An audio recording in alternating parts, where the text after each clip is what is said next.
What's up, guys? Welcome back. Sportsmafia here. Today we're going to be talking about the 6 best multi-sport athletes of all time. Hope you enjoy. Number 6, we have famous NFL quarterback John Elway. Can you imagine the NFL's most prolific passer in pinstripes? It could have happened.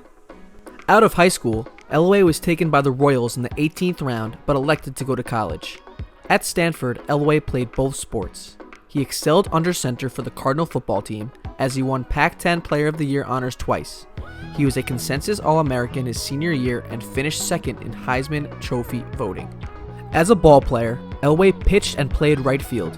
At the plate his senior season, he hit .361 and drove in 50 while posting a 5-4 record on the mound.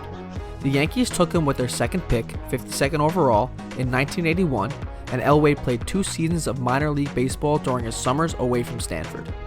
In fact, Elway used his standing with the Yankees to leverage his NFL career. In 1983, the Baltimore Colts nabbed John with the first overall pick. Elway did not want to play for the worst team in the league, so he threatened to play baseball exclusively if he was not traded. It worked.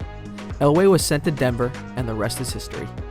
Number 5, we have David DeBusschere. Weird to see this guy out of a Pistons or Knicks uniform, isn't it? David DeBusschere won 2 rings with the Knicks in 1970 and 1973.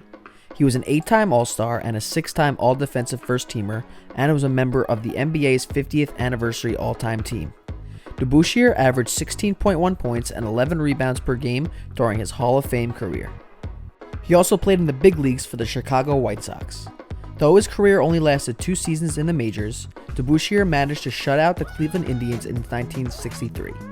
His career numbers look pretty good, 3-4 with a 2.90 ERA. Number 4, we have Bo Jackson. What do we say about Bo? Bo knows. He was a menace for the Raiders. He was a spark plug for the Royals. He hit towering home runs and chased down anything hit within his zip code in center. In the backfield, he was impossible to take down. At 6'1", 220 pounds, he was a bruiser with insane speed. His 40 time? How about 4.12 seconds? No wonder the Raiders took him with their first overall pick in 1987. But his professional careers were hampered by injury. As he struggled to stay healthy, Jackson had to choose a path that would get him knocked around less.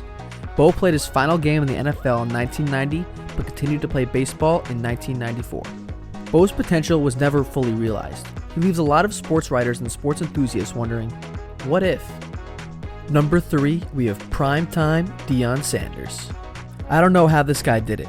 Sanders didn't have a vacation or rehab time for almost a decade.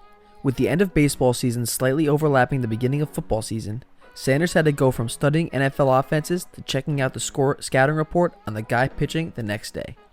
To say Deion was a shutdown corner would be a colossal understatement. Sanders intercepted 53 balls and high-stepped his way to the end zone 22 times in 14 seasons. He earned NFC Defensive Player of the Year honors twice, was an All-Pro selection 8 times, and was inducted to the Pro Football Hall of Fame in 2011. During the spring and summer, Sanders was frustrating pitchers on the base paths in the major leagues. He stole more than 20 bags in a season 3 times and ripped off a career-best 38 in 94. He led the National League in triples in 1992 with 14 while hitting .304.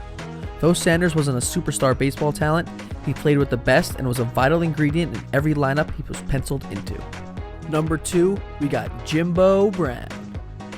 Even if Jim Brown had only played football, he probably would somehow find his way onto this list. Maybe he is a world class at checkers or can hock a loogie farther than anyone on the planet. As it is, Brown did more than just dominate the NFL for 9 seasons. Brown breached the end zone 126 times. He rushed for more than 12,000 yards and averaged more than 5 yards per carry for his career. What made Brown special was his ability to play a multitude of sports at an elite level. At Syracuse, Brown was a 4-sport threat.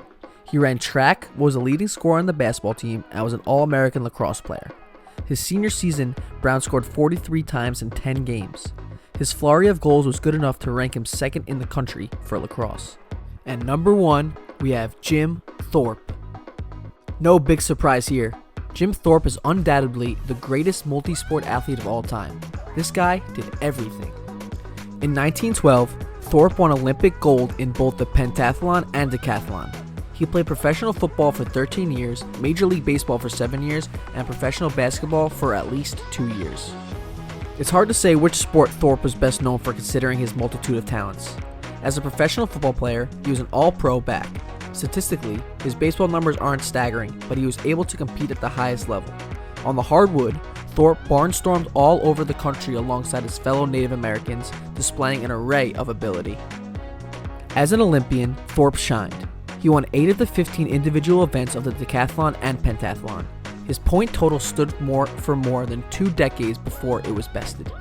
Simply put, anything Thorpe attempted athletically, he succeeded in. He is an American icon and a sports legend. That's it for today's video. Thank you for watching. Comment below and tell me who you think the best multi-sport athlete of all time is. And if you like this video, please subscribe.